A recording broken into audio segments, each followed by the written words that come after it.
Good morning student, SST के online class में आपका स्वागत है। आज हम लोग पढ़ेंगे इतिहास में सेकंड चैप्टर। उसमें हम लोग पढ़ने वाले हैं प्लासी का युद्ध।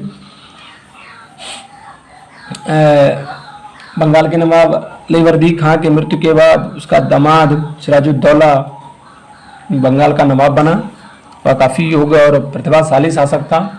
अंग्रेज़ों की मनमानी और जो नाफरमानी है, जो बंगाल के नवाब का शासन नहीं मानते थे और व्यापार के नियमों में जो नवाब ने ढील या छूट दे रखी थी, उनका ये ज़्यादा फ़ायदा उठाते थे।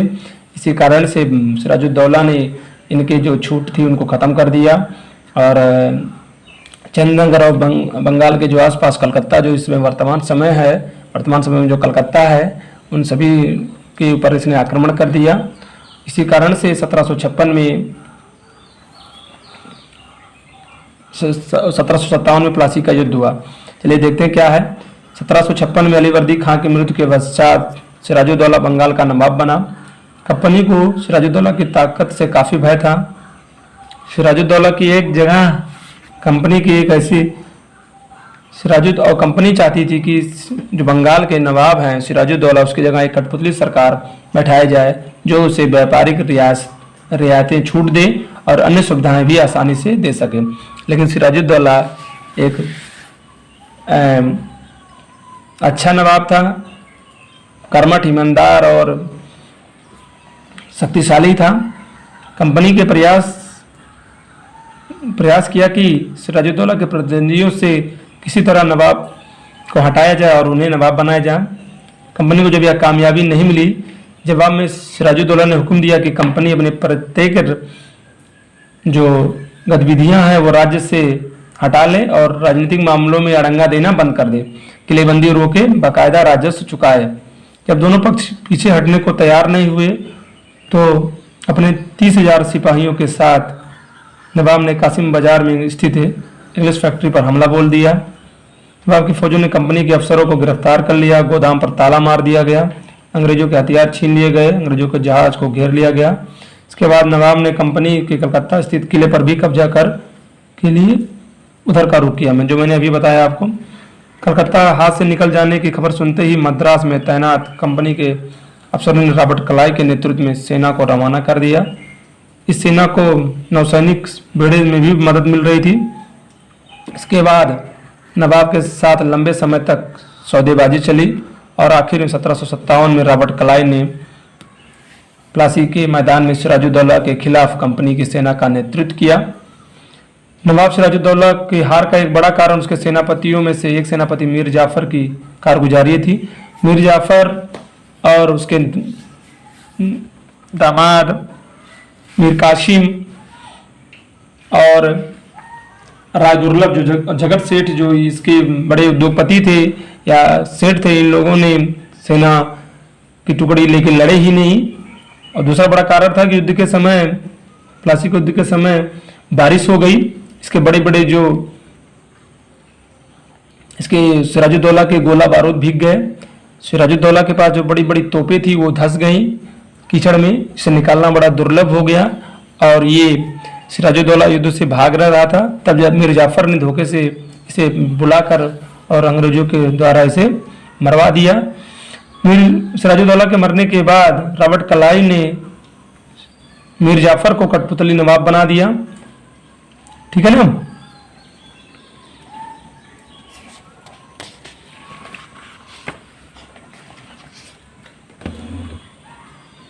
प्लासी की जंग इसलिए महत्वपूर्ण मानी जाती है क्योंकि भारत में यह कंपनी की पहली जीत थी और इस जीत में कंपनी को व्यापारी वर्ग से शासक वर्ग में मिला दिया। प्लासी की जंग के बाद सिराजुद्दौला को मार दिया गया। मीर जाफर नवाब बना। मैंने जैसे बताया अभी आपको, कंपनी अभी भी शासन की जिम्मेदारी संभालने को तैयार नहीं थी। उसका मूल उद्देश्य व्यापार को फैलाना ही था और यह काम स्थानीय शासकों की मदद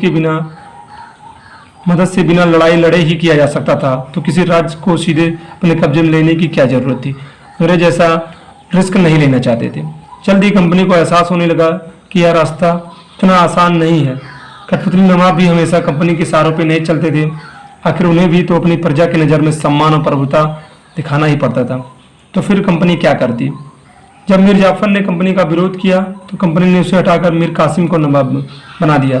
जब मीर कासिम परेशान करने लगा तो 1764 में बक्सर की लड़ाई में उसे भी हटाना पड़ा। उसे बंगाल से बाहर कर दिया गया और मीर जाफर को दोबारा बंगाल का नवाब बना दिया। अब नवाब को हर महीने 5 लाख रुपए कंपनी को चुकाने थे।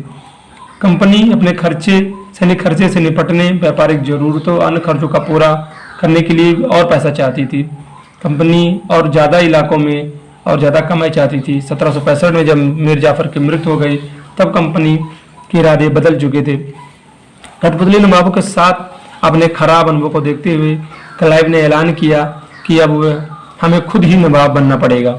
आखिरकार 1765 में मुगल सम्राट ने कंपनी को ही बंगाल प्रांत का दीवान नियुक्त कर दिया। दीवानी मिलने के कारण कंपनी को बंगाल के विशाल राजस्व संसाधनों का नियंत्रण मिल गया।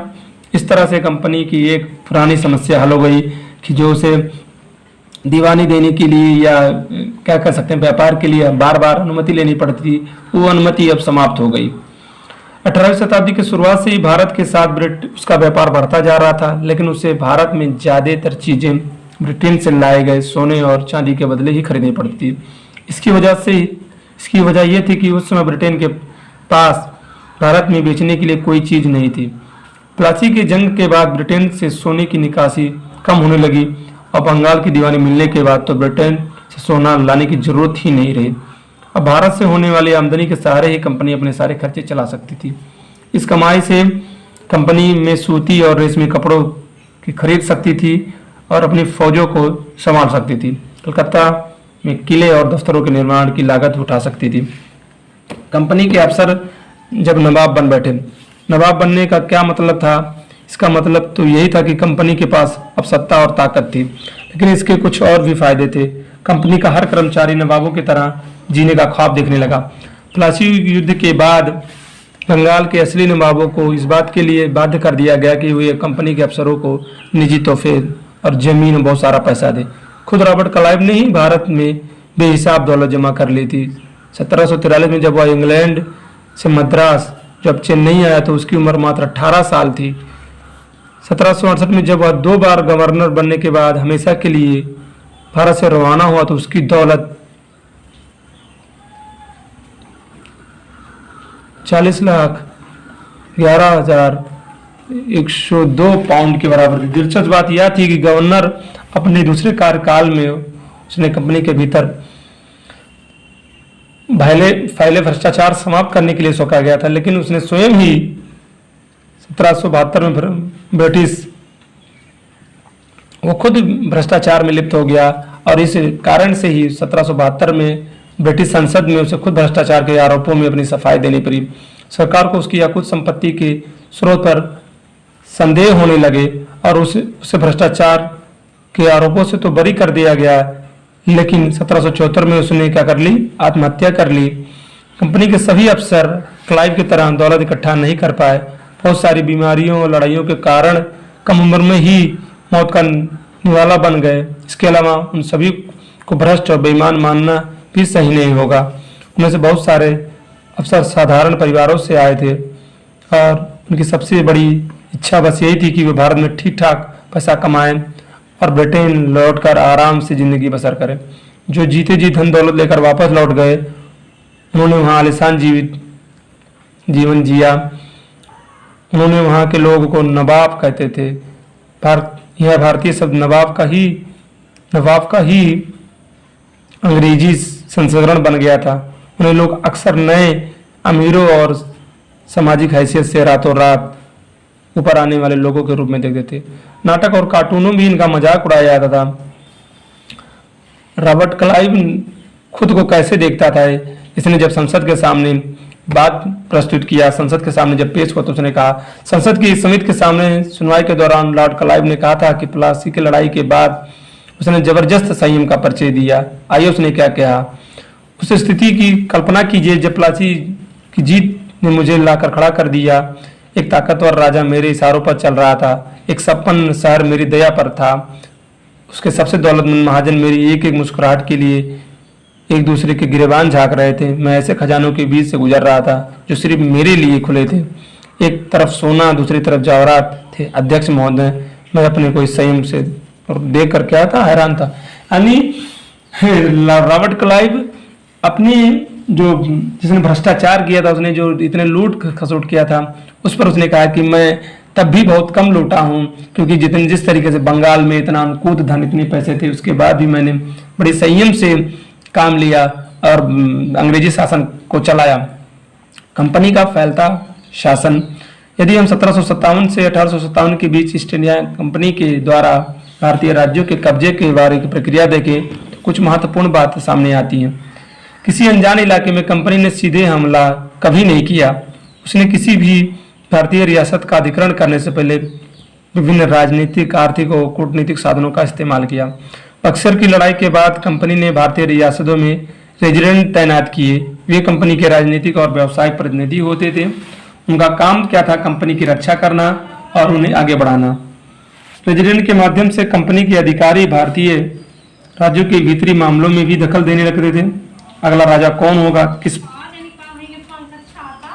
पद पर उसको बैठाया जाएगा, इस तरह की चीजें भी कंपनी के अफसर ही तय करना चाहते थे। इसे कई बार कंपनी ने रियासतों पर सीधे सहायक संधि भी थोप दी थी। जो रियासत इस बंदोबस्त को मान लेती थी, उसे स्वतंत्र सेनाएं रखने का अधिकार नहीं रखा जाता था। उसे कंपनी की तरफ से सुरक्षा मिलती थी और सहायक सेना के रखरखाव के लिए वह कंपनी को पैसा देती थी। अगर भारतीय शासक रकम अदा करने से चूक जाते थे तो जुर्माने के तौर पर उनका इलाका कंपनी जब्त कर लेती थी। उदाहरण के लिए जब रिचर्ड वेलेजली गवर्नर जनरल बनकर भारत आया, तब उस समय अवध के नवाब को 1801 में अपना आधा इलाका कंपनी सौंपने के लिए मजबूर कर दिया गया, क्योंकि नवाब जो था वो सहायक सेना के जो पैसा था उसे देने से चूक गया था। इसी आधार पर हैदराबाद के भी कई इलाके छीन लिए गए। ऐसे करके बहुत सी सहायक संधि के और वेलेजली की सहायक संधि थी, जो थी वह एक मकड़ी का जाल था, जिसमें यदि कोई भी भारतीय शासक या नवाब फंस जाता था तो फिर वह निकलकर उसमें नहीं आता था। वेलेजली की सहायक संधि और लॉर्ड डलहौजी की राज हड़पने की नीति थी। इन दोनों नीतियों ने बहुत से भारतीय शासकों को भी अंग्रेजों के खिलाफ कर दिया और अंग्रेजी शासन के विरुद्ध कर दिया था।